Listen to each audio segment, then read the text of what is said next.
வணக்கம் ஐயா. தமிழக முதலமைச்சர் ஸ்டாலின் அவர்களுக்கு தான் இந்த பதிவு.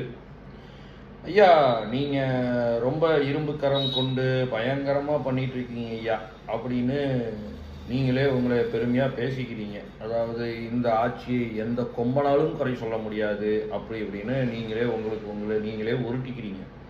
அது ஏங்க ஐயா மக்கள் ஜனநாயகமாக போராடக்கூடாதா?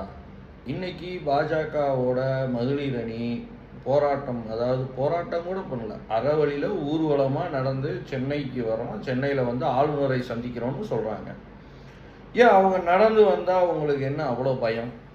ஏன் வந்து கனிமொழி அக்கா, உங்கள் சகோதரி அவங்க கனிமொழி அக்கா வந்து கேண்டில் இப்படி பிடிச்சிக்கிட்டு பெண்களுக்கு நீதி வேண்டும் அப்படின்லாம் நடந்து வந்தாங்கல்ல, கருப்பு சேலை கட்டிக்கிட்டு வாயில் மாஸ்க் போட்டுக்கிட்டு கேண்டில் அப்படி பிடிச்சிக்கிட்டுலாம் வந்தாங்கல்ல, அப்போல்லாம் வந்து இந்த கவர்மெண்ட்டில் அப்போ இருந்த கவர்மெண்ட் வந்து ஜனநாயகமாக போராடுறாங்க, அதனால் நம்ம வந்து போராட்டத்தை வந்து விடுவோம் அப்படின்னு தானே விட்டாங்க. உங்களுக்கு ஏன் இப்போ மட்டும் இவ்வளோ பயம் வருது?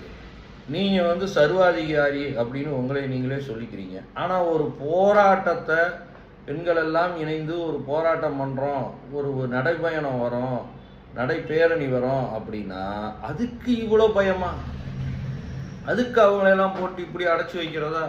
கரூரில் பார்த்தா எந்தெந்த மகளிர் அணி நிர்வாகி இருக்காங்களோ அவங்க வீட்டில எல்லாம் காலங்காத்தால 5 மணிக்கு கொண்டு போய் போலீஸ் இறக்கிருக்கீங்க. இதுக்கு இவ்வளோ பயமா? ஊரே கஞ்சா விற்கிறான், விடிய விடிய சரக்கு வைக்கிறான், அவனை பிடிக்கிறதுக்கு போலீஸ் யாரையும் நீங்கள் அனுப்புறதில்ல. போலீஸை சொல்லி குறை இல்லை, விற்கிறவனெல்லாம் உங்கள் கட்சிக்காரனாக இருக்கிறான், அதனால் நீங்கள் அவனெல்லாம் பிடிக்கக்கூடாதுன்றீங்க.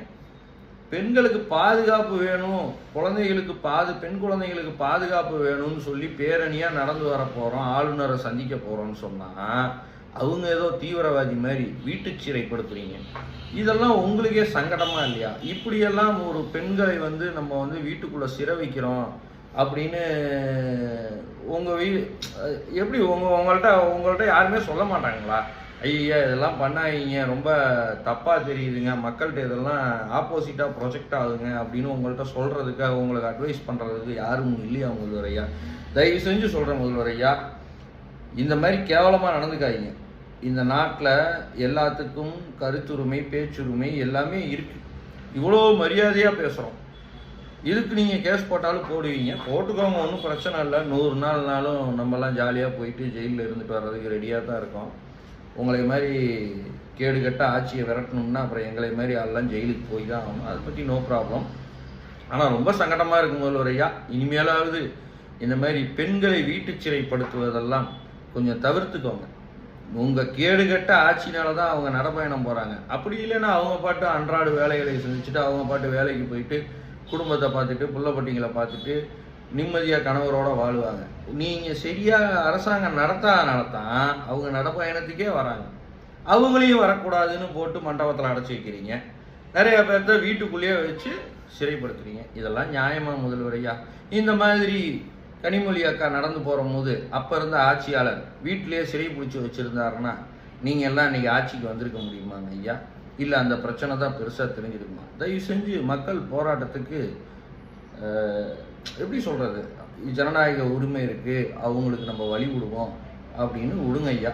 அது மட்டும் இல்லை, ஞானசேகர் உங்கள் கட்சிக்காரன் நண்பன்ற ஒரே ஒரு காரணத்துக்காக ஐயோ நம்ம கட்சி பேர் கெட்டு போகுதே அப்படின்னு பயந்துக்கிட்டு பண்ணுறீங்களான்னு தெரியல. எனிவே பயப்படாதீங்க, பெண்கள் வந்து எங்கள் கட்சிக்கார பெண்கள் வந்து நடைப்பயணம் தான் போகிறாங்க. இனிமேலாவது அவங்க நடைப்பயணம் போகிறதுக்கு போலீஸ் பாதுகாப்பு கொடுக்கலைனாலும் பரவாயில்ல, அவங்கள துன்புறுத்தாதீங்க. நன்றி, வணக்கம் ஐயா. இனிமேல் பயப்படாதீங்க ஐயா. நன்றி.